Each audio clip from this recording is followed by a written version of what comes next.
खानी ये रानी पत्थर दिल कर लेबो हो, तारा याद में जी लेबो हो, तारा याद में मर लेबो हो। दिलवा के जख्म कसहूँ हम रो रो के भर लेबो हो, तारा याद में जी लेबो हो, तारा याद में मर लेबो हो। तोहरे खानी ये रानी पत्थर दिल कर लेबो हो, तारा याद में जी लेबो हो, तारा याद में मर लेबो हो।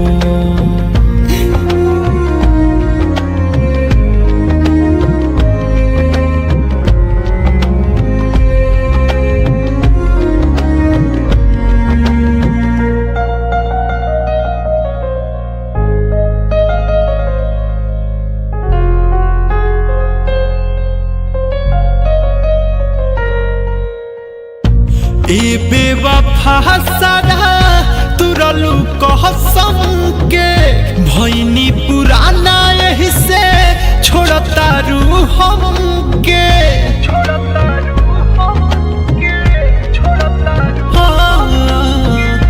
ए बेवफा सारा तुरलू कहसम के भैनी पुराना यही से छोड़ता रू हमके, छोड़ता रू हमके।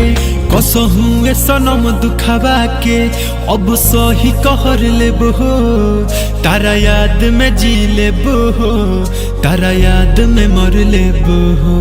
तोहरे खानी ये रानी पत्थर दिल कर लेबो हो, तारा याद में जी लेबो हो, तारा याद में मर लेबो हो।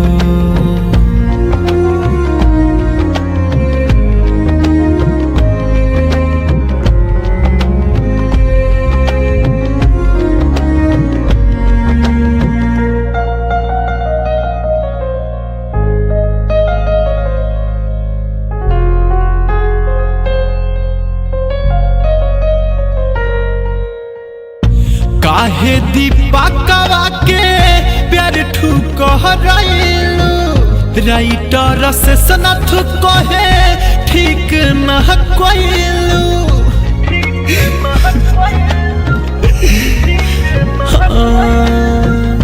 काहे दीपकवा के प्यार ठुकराइलू, राइटर मनोज कहे ठीक न कइलू, ठीक न कइलू।